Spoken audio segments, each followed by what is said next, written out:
tuko hapa mambo ya elimu, because GTI is a college. And there are things we must constantly do as leaders to improve elimu ya Wakenya. Na kwa sababu hapa tuko college, naonanga hata kwa budget ya nchi huwa tunapea support private universities where there are students sponsored by government.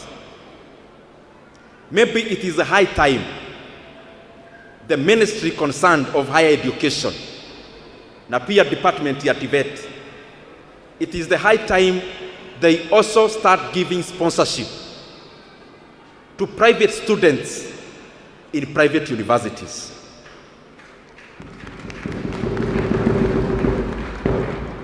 Because the labor force, when you graduate from GTI, which is private, you become part of the labor force of the Republic of Kenya. When you graduate from GTI or any other private university or private institution, being a college or a TTI, you now transition to become part of the labor force of Kenya. And therefore, the sponsorship that we continue to give even the public colleges, even the private colleges, what they do is to refine the labor force of Kenya, and therefore they deserve the same kind of support. The second thing, in the last few weeks, tumeona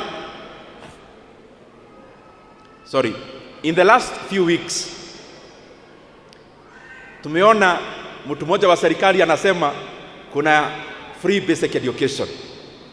Mwingine anatokea anasema, oh, we can't afford. And ultimately they said, we want to support. Tunauliza ministry husika ya elimu and the National Treasury. Free basic education is not a privilege. Free basic education is a right for all school-going children in Kenya.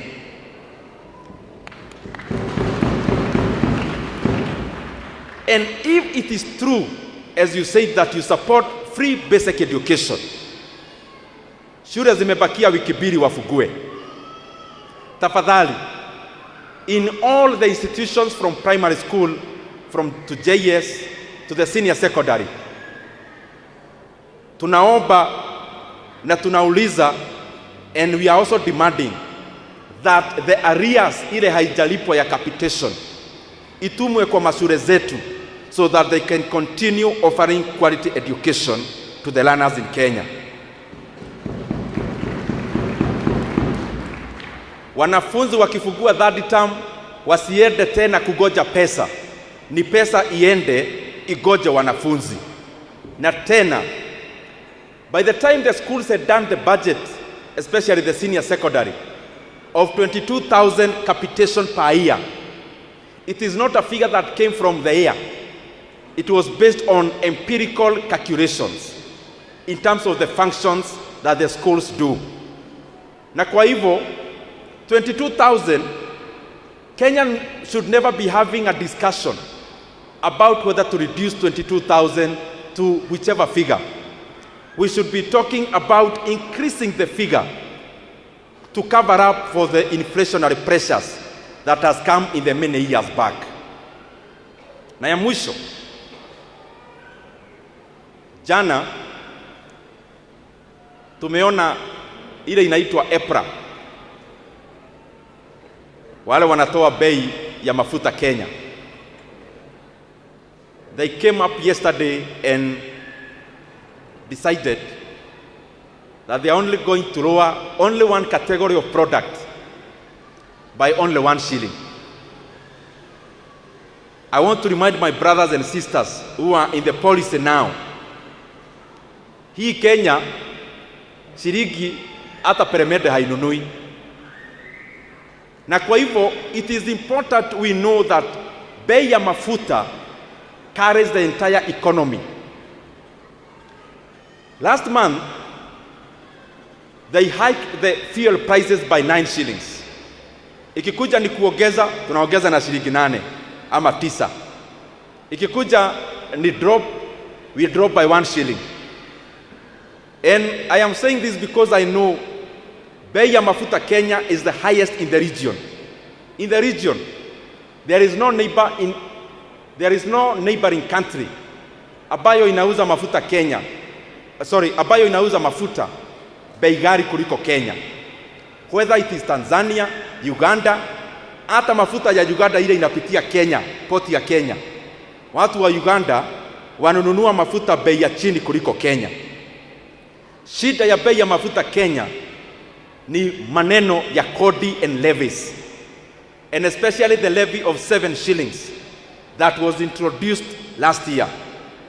So tunauliza kwa unyenyekevu sana, wacha tuache kukibiza economy yetu na vitu za juu, kwa sababu when the prices increase, you are giving investors alternatives to look for other countries. Na sasa hii ina happen kuwa na bei ya juu ya mafuta. It is happening around the same time ambayo serikali inasema ati hizi barabara zote kubwa, barabara ya kwenda Nakuru, barabara ya kwenda Mombasa, kama hii ya Thika Road, ati wataweka toll stations. Roads is a public good, and public goods are supplied by government for free. So I want to ask those who are doing these mechanisms like PPP and tolling of roads. We cannot afford to have an economy where the prices of fuel are the highest in the region, and then we want to toll the roads. That will make Kenya a very uncompetitive economy, and it will lower the ease of doing business when it comes to Kenya. Hii barabara ya Nakuru kutoka Nairobi, serikali inaweza pata hiyo kodi, inaweza pata hiyo pesa inayohitajika without doing the expensive PPP.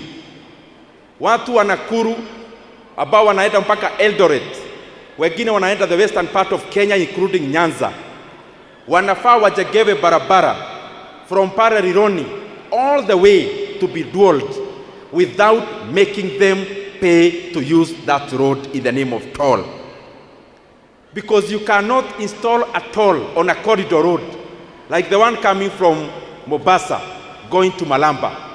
Any section of that road must not be tolled, because when you do that, you are increasing the cost of doing business and you are moving investments out of our economy. Na hayo mengi, asanteni sana. May God bless you. I wish you all the best. Yes.